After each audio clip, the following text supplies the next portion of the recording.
Olá pessoal, sejam todos bem-vindos. Nesse vídeo nós vamos falar da análise fundamentalista da empresa Cotemenos.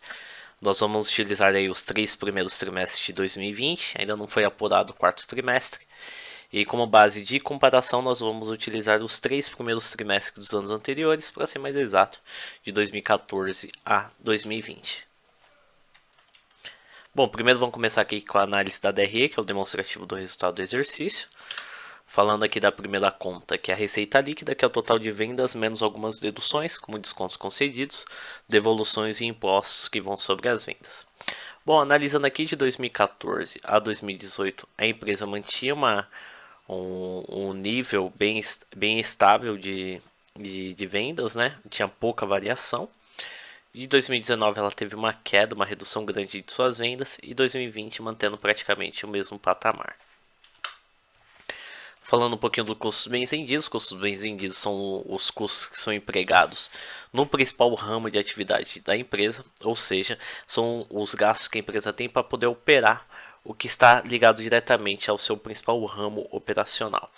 Ele é praticamente um espelho da receita líquida. Quando a empresa vende mais, ela gasta mais. Quando ela tem mais pedidos, ela precisa gastar mais para poder operar a empresa, poder operar seu ramo de atividade.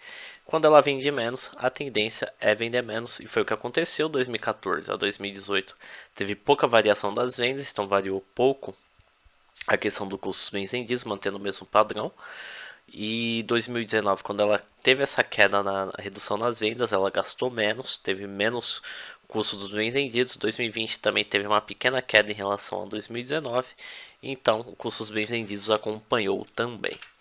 Bom, a gente tem o lucro bruto, que é a primeira conta de apuração de resultado, de lucro ou prejuízo. Para a questão de avaliação, ela não tem tanto peso ainda em relação às contas que vão vir de apuração de resultado. Mas o importante é que a empresa sempre teve lucro de 2014 a 2020, do período estudado. Em alguns casos a empresa está com uma situação tão complicada que já apresenta prejuízo já na primeira conta de apuração de resultado. Bom, a gente tem as despesas gerais e administrativas, como o nome já diz. São outras receitas e outras despesas gerais e administrativas, ou seja, são operações que estão ligadas à empresa, mas não está ligado ao seu principal ramo de atividade. No caso das receitas, são recursos que entram dentro do caixa, mas que não está ligado diretamente com suas vendas, as vendas dos seus produtos, que está ligado diretamente ao seu principal ramo operacional. Aqui a gente pode citar um exemplo clássico, é a venda de ativos totais como imóveis, frota de veículos, maquinário. Às vezes a empresa troca o seu parque de tecnologia, compra novos computadores antigos. Pode ainda ter uma vida útil para outras pessoas ou outras empresas, acaba leiloando ou vendendo diretamente. Então é um dinheiro que vai entrar no caixa da empresa, é um recurso que vai entrar, mas que não está ligado diretamente com o ramo de atividade da empresa. Já no caso das despesas, está envolvido mais para a questão organizacional da corporação. A gente pode citar aí manutenção predial, produtos de limpeza, o gasto com o pessoal do administrativo, folha salarial do pessoal do administrativo, gasto com contador, folha sulfite, materiais de escritório, impressoras, computadores, licenças de sistemas. Ou seja, são os gastos que a empresa tem, que está envolvido com a questão organizacional, está ligado à empresa, mas não está ligado diretamente com o seu ramo operacional, ou seja, com o seu ramo produtivo. Está envolvido mais para a questão da organização e manutenção da empresa. Bom, para fazer a leitura do gráfico, aqui está no patamar negativo, quer dizer que as despesas gerais e administrativas superam as receitas. Se tivesse no patamar positivo, quer dizer que as receitas superaram as despesas. Raramente as receitas superam as despesas, só ocorre a superação das receitas em relação às despesas quando a empresa vende algum ativo de alto valor. Como que isso não é comum, então raramente as receitas vão superar as despesas. Bom, a gente tem o resultado operacional. Esse é o famoso EBITDA ou LAGIDA. Para a questão de avaliação operacional da empresa, essa conta de resultado é considerada a mais importante. Por quê? Porque aqui a gente consegue avaliar se a empresa só com as suas operações, sem o envolvimento de terceiros ainda, no caso os terceiros são os impostos e contribuição, e o despesas e receitas financeiras. Ou seja, aqui a gente consegue apurar se a empresa só com as suas operações internas ela consegue ter lucro ou prejuízo. Bom, de 2014 a 2018 ela tinha um lucro até que considerável. 2019 teve uma queda muito grande do seu resultado operacional e 2020 acompanhou numa queda bem forte a empresa. 2019 e 2020 é o período que a empresa apresentou prejuízo. A empresa vinha até com apresentando bons resultados de 2014 a 2018 e 2019 os resultados despencaram e 2020 vem acompanhando essa queda no resultado da empresa. Bom, a gente tem as despesas e receitas financeiras, isso daqui que a empresa ganha ou perde no mercado financeiro. As operações envolvidas são variação cambial, juros que ela paga de empréstimos e financiamentos, e o que ela ganha ou perde dos investimentos que ela faz na bolsa de valores, investimentos de outras empresas. Aqui a ideia da leitura de gráfico é parecida com a despesas e receitas gerais e administrativas. Quando está no patamar negativo, quer dizer que a empresa perdeu mais do que ganhou no mercado financeiro. Quando está no patamar positivo, quer dizer que a empresa ganhou mais do que perdeu no mercado financeiro. E analisando aqui, de 2014 a 2020, a empresa mais perdeu no mercado financeiro do que ganhou. Bom, agora vamos falar do lucro antes do imposto. Isso aqui é a apuração do lucro ou prejuízo antes da apuração do imposto. A empresa de 2014 a 2020 nunca teve lucro, só no prejuízo. O impacto das despesas e receitas financeiras em relação ao resultado operacional foi bem considerável, que o lucro antes da apuração de imposto, a empresa só teve prejuízo. Em 2020 está com um prejuízo muito grande. A empresa até querendo apresentar uma recuperação em 2017, mas vindo uma queda a partir de 2018, 2019 aqui a empresa se afundou. Bom, a gente tem um imposto pago. Isso aqui para a questão de avaliação não quer dizer muita coisa para a gente. Se está no patamar positivo, quer dizer que a empresa pagou imposto. Se está no patamar negativo, a empresa teve crédito de imposto. Bom, vamos para o lucro líquido. O lucro líquido é a última conta de resultado de apuração de lucro e prejuízo.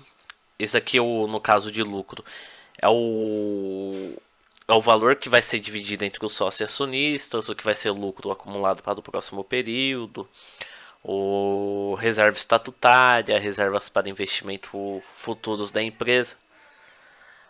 De 2014 a 2016 a empresa apresentou prejuízo. No caso do prejuízo, não tem como dividir prejuízo entre os sócios e acionistas e pagamento de dividendos. Então isso aqui vai ser prejuízo acumulado para o próximo período. No caso, vai ter desvalorização do patrimônio líquido futuro. Isso é ruim, cada vez que a empresa tem um prejuízo, tem uma desvalorização das suas operações, ou seja, o balanço vai perdendo valor, né? O 2017 apresentou recuperação, 2018 teve um pequeno lucro e 2019 apresentou uma queda muito forte e teve um forte impacto aqui das despesas e receitas financeiras. A empresa teve despesas muito altas em relação às operações financeiras e acabou impactando muito a questão do seu lucro líquido. Bom, vamos começar falando um pouquinho da estrutura de capital, começando com a participação de terceiros. Aqui a gente avalia percentualmente a participação de terceiros ou de empréstimos e financiamentos em relação ao que foi investido pelos sócios e acionistas lá no patrimônio líquido. Ou seja, a gente consegue verificar qual é a participação percentual nas operações, na operação da empresa com capital de terceiros em relação ao que foi investido pelos sócios e acionistas. Se estiver acima de 100%, quer dizer que a maior parte das operações da empresa é investida com capital de terceiros, ou seja, empréstimos e financiamentos. Então quer dizer que as operações da empresa, se estiver acima de 100%, ela está sendo mais operada com capital de terceiros do que capital próprio. Isso não é ideal. O ideal é que a maior parte seja operada com capital próprio, ou seja, o do patrimônio líquido. Bom, aqui é o patamar de 100%. O de 2014 a 2016 esteve abaixo de 100%, ou seja, o patrimônio líquido foi maior do que os empréstimos e financiamentos. 2017 aqui ficou um pouquinho acima de 100%. Os empréstimos e financiamentos superaram um pouco o patrimônio líquido, ou seja, a empresa operou em 2017 um pouco alavancada. Alavancada é um termo que representa que a empresa está sendo operada com capital de terceiros. Caindo um pouquinho aqui em 2018, ou seja, o patrimônio líquido superou um pouco os empréstimos e financiamentos. 2019 aqui ficou no patamar de 80%, ou seja, 80% da empresa, 80% do total da operação ficou operado com patrimônio líquido e só 20% operado com empréstimos e financiamentos. E 2020 subindo aqui próximo a 100%, ou seja, praticamente metade da empresa está sendo operada com empréstimos e financiamentos e outra metade sendo operada com patrimônio líquido. O ideal é que sempre está abaixo de 50%, né, que a gente já mostra. O 2014 e 2015 a empresa até que apurava no patamar entre 50% e 60% de alavancagem e começou uma crescente alta aqui de 2016 a 2017. Esboçou uma recuperação em 2019, chegando a um patamar de 80%, e 2020 voltou no patamar próximo a de 100%. Bom, a gente tem a composição do endividamento. Isso aqui a gente pega o total dos empréstimos e financiamentos e verifica qual percentual da dívida que está a curto prazo, qual outro percentual que está a longo prazo. O ideal é sempre estar abaixo de 50%. Se estiver abaixo de 50%, quer dizer que a menor parte da dívida está a curto prazo e a maior parte está a longo prazo. E o ideal é que a maior parte da dívida esteja a longo prazo para que a empresa tenha mais tempo para poder gerar caixa, fazer seu estoque girar para poder pagar essa dívida em dia. Se estiver bem acima de 50%, quer dizer que a maior parte da dívida está a curto prazo. Então a empresa corre um grande risco de não ter caixa o suficiente para poder quitar esses empréstimos e financiamentos. E se a empresa não tiver caixa o suficiente, corre o risco dela captar mais empréstimos e financiamentos ou capital de giro para poder ter caixa para poder pagar essa dívida. E se ela não conseguir esse capital de giro e não tiver caixa, ela vai acabar atrasando esses empréstimos e financiamentos, vai virar juros e mora e multas, né? E se a empresa continuar postergando esses pagamentos, vai virar aquela bola de neve até a empresa chegar na questão de recuperação judicial. Bom, o pior período aqui foi em 2015, praticamente aí 67% da dívida total da empresa estava a curto prazo e o restante a longo prazo, apresentando a recuperação aqui em 2017, chegando a um patamar próximo a 50%, e de 2017 a 2020 ficou aqui próximo a 50%, ou seja, metade da dívida ficou a curto prazo e a outra metade ficou a longo prazo. É até uma questão aceitável. Bom, vamos falar da análise de rotatividade, começando com a rotatividade do estoque. Aqui a gente analisa, depois que o produto da empresa ele é fabricado, ele vai para o estoque, quanto tempo ele fica parado lá. O ideal, quanto menor, melhor. Quanto mais giro o estoque tem, melhor. Bom, aqui o pior período foi entre 2014 e 2015. Ficou no patamar daí próximo entre 6 e 7 dias. Tendo recuperação aqui em 2016, ficando no patamar de entre 5 dias. Foi aumentando esse prazo de produto parado em estoque em 2019, chegando a próximo a 7 dias. E 2020 tendo uma queda aqui, chegando próximo a 6 dias e meio que o produto ficou parado em estoque. Bom, a gente tem um prazo médio de recebimento. Isso aqui depois que a empresa efetua a venda para os seus clientes, quanto tempo ela demora para poder receber. Aqui o ideal também, quanto menor, melhor. A empresa mantinha um patamar estável de 2014 a 2018, ficando estável aí 10 dias cravado, aumentando esse prazo em 2019 para 13 dias aproximadamente, caindo aqui em 2020 para um prazo de 12 dias. Depois que a empresa efetua a venda, ela demora aproximadamente 12 dias para poder receber de seus clientes. Bom, a gente tem um prazo médio de contas a pagar, uma conta que está ligada diretamente para o contas a receber.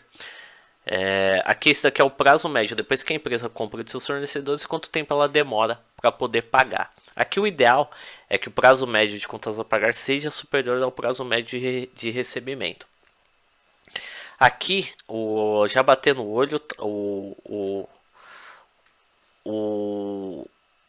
o patamar mais alto de prazo médio de contas a pagar foi 7 dias, ou seja, a empresa demorou aí 7 dias para poder pagar os seus fornecedores. E a gente já consegue fazer um comparativo que sempre foi inferior ao prazo médio de recebimento, ou seja, a empresa pagou primeiro seus fornecedores e depois recebeu de seus clientes. E o ideal é sempre o cliente receber primeiro dos seus clientes e depois pagar seus fornecedores para poder ter caixa suficiente para poder pagar esses compromissos. Agora, se a empresa paga primeiro e depois recebe seus clientes, corre um grande risco da empresa não ter caixa e ela partir para o capital de giro e aumentar o seu endividamento e a empresa ficar mais alavancada. Isso pode explicar por que o endividamento da empresa em relação ao patrimônio líquido está tão alto. Aí eu botei esse gráfico aqui para fazer um comparativo entre o contas a receber e o a pagar. A linha azul aqui é o prazo médio de recebimento. Pode ver que ele está acima do prazo médio de contas a pagar, que é essa linha verde aqui. Então a empresa paga primeiro aqui o contas a pagar para depois receber de seus clientes. Então corre um grande risco da empresa pegar capital de giro. E capital de giro é empréstimos e financiamentos e acaba até interferindo diretamente até na margem líquida da empresa. A empresa está pagando muito juros também. Pode ver que até as despesas financeiras da empresa estavam altíssimas, que acabou impactando na receita líquida da empresa, a empresa tendo altos prejuízos. Bom, vamos falar um pouquinho do índice de liquidez, começando com liquidez geral. Isso aqui a gente analisa, é uma verificação do balanço patrimonial. A gente faz uma análise comparativa, verificar se o ativo é superior ao passivo da empresa. O ativo são os bens e direitos que a empresa tem a receber e o passivo são as obrigações da empresa com terceiros. Aqui a ideia é o que? Sempre está acima de R$1, porque a leitura do estudo é a seguinte: para cada R$1 de dívida, quanto que a empresa tem de ativo total?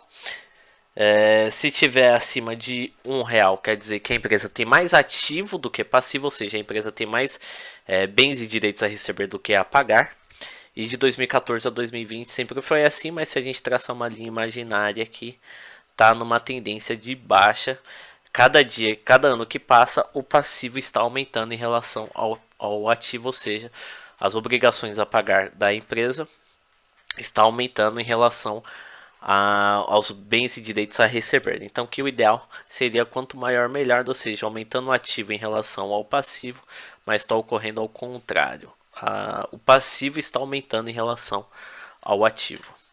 Bom, a gente tem a liquidez corrente, que é a mesma ideia de análise, só que a gente utiliza o ativo circulante em relação ao passivo circulante, ou seja, é os bens e direitos que a empresa tem a receber no período de curto prazo, em relação às obrigações que a empresa tem a pagar no período de curto prazo. Aqui é a mesma ideia, se tiver acima de R$1, ou seja, para cada R$1 de dívida, quanto que a empresa tem de ativo. Se tiver acima de R$1, quer dizer que a empresa tem mais ativo do que passivo.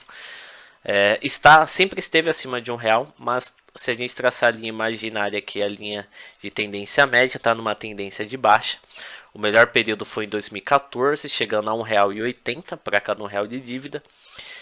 Chegando aqui a um patamar de R$1,10 para cada R$1 de dívida. Então está numa tendência de baixa, ou seja, o passivo circulante, ou seja, o passivo, as obrigações a pagar a curto prazo está aumentando em relação ao ativo circulante, está chegando no patamar de R$1. Se chegar no patamar de R$1, quer dizer que o mesmo montante de ativo circulante vai ser igualitário ao mesmo patamar de passivo circulante. Um vai cobrir o outro. Chegando e está bem próximo do patamar abaixo de R$1. Se quando chegar próximo ou chegar abaixo de R$1, o passivo vai acabar superando aos bens e direitos, e não é legal a empresa ter mais obrigações a pagar do que bens e direitos a receber. Bom, a gente vai falar um pouquinho da liquidez seca. Liquidez seca, a gente pega o ativo circulante, só tira o estoque, só deixa as contas que se transformam em dinheiro com certa facilidade, por exemplo, a conta caixa e a conta de investimentos. Aqui a gente só aqui raramente vai ficar acima de R$ 1, porque é uma empresa que tem um estoque alto e dificilmente empresa que tem estoque alto vai ter um ativo seco que supere o passivo circulante. A gente utiliza o ativo seco. Eu falo ativo seco porque a gente do estoque, o estoque para empresas, que são fábricas, são indústrias, tem um estoque muito alto. Então o estoque tem uma grande representatividade dentro do ativo circulante. Então quando nós tiramos o estoque do ativo circulante, vai virar o ativo seco. Então o ativo seco ele vai perder o ativo circulante vai perder muita força quando a gente tira os estoques, porque pela representatividade alta em relação representatividade alta percentual do estoque em relação ao ativo circulante. Então, quando a gente tirando o ativo circulante, vai virar esse ativo seco, ele vai perder muita força.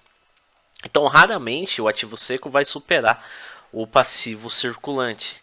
Então, ele sempre vai estar abaixo de 1, ou seja, o passivo circulante vai ser sempre superior ao passivo. O passivo circulante sempre vai ser superior ao ativo seco.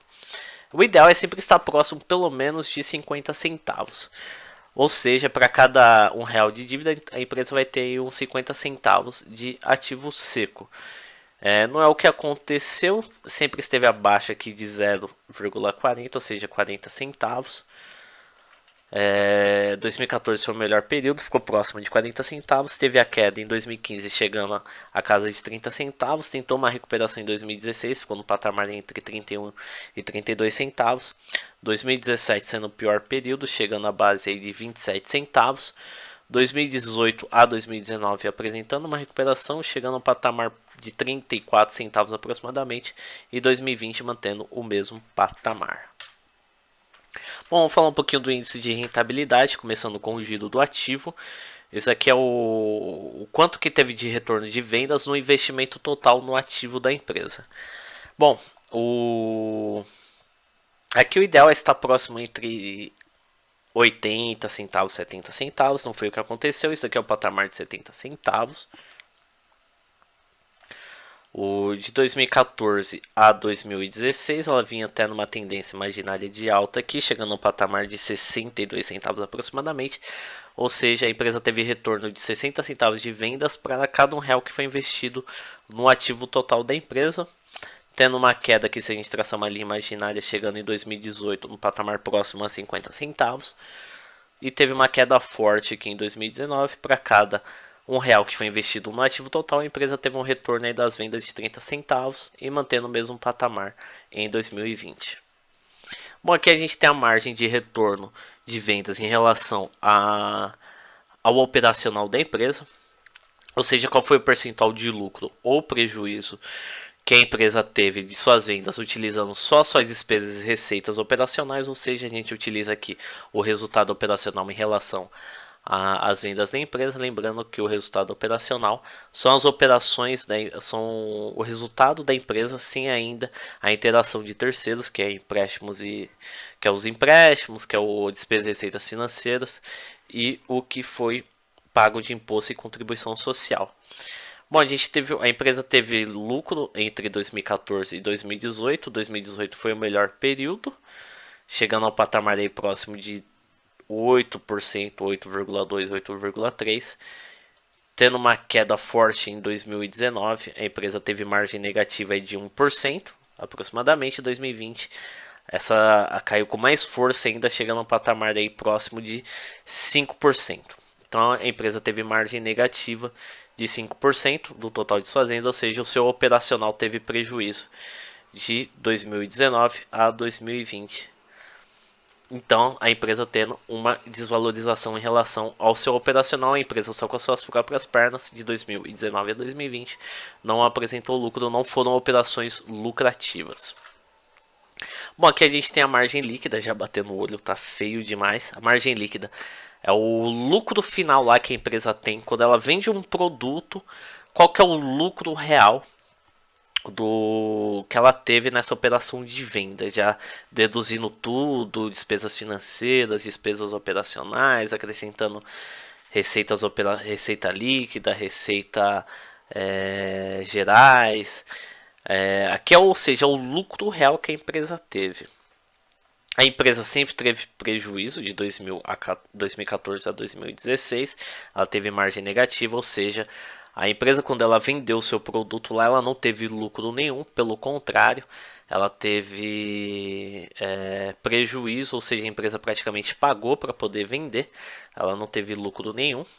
Apresentando a recuperação em 2017, ela teve um pequeno lucro aí de 0,3%, aumentando um pouquinho aí em 2018, próximo ao patamar de 1%, e em 2019 voltou a despencar, chegando a 2020 com aproximadamente 25% de margem negativa, ou seja, de cada produto que a empresa vendeu, em vez dela ter lucro, ela pagou 25% a mais ainda de desvalorização. E margem líquida acaba o que? Desvalorizando a empresa, o balanço patrimonial da empresa toda vez que ela passa por um processo de prejuízo, esse prejuízo acumulado vai impactar diretamente seu balanço futuro e seu balanço vai perdendo valor, vai desvalorizando, e se ela vai desvalorizando de valor de mercado, menos investidores vão investir nessa empresa e ninguém quer investir numa empresa que está tendo prejuízo, né? Lembrando que 2020 também a gente está passando pela questão da pandemia do coronavírus, mas em 2019 a empresa já apresentava uma margem de prejuízo muito grande, chegando a um patamar de 15%, e a empresa desvalorizou mais 10% nesses 3 primeiros trimestres de 2020, tendo uma margem negativa aí de 25%. Bom, pessoal, termino a análise aqui, espero que vocês tenham gostado. Quem puder estar se inscrevendo no canal, agradeço demais. Puder também estar deixando um like, sugestão, dúvidas, se ficou alguma coisa, uma dúvida aí na análise, vocês podem estar comentando aí. Bom, espero que vocês tenham curtido. Espero que contribua na tomada de decisão de vocês. Fiquem com Deus. Até o próximo vídeo. Quem quiser ver mais vídeo e mais análise, é só acessar meu canal aí. Tem outras análises de outras empresas. Um grande abraço, fiquem com Deus, sucesso a todos.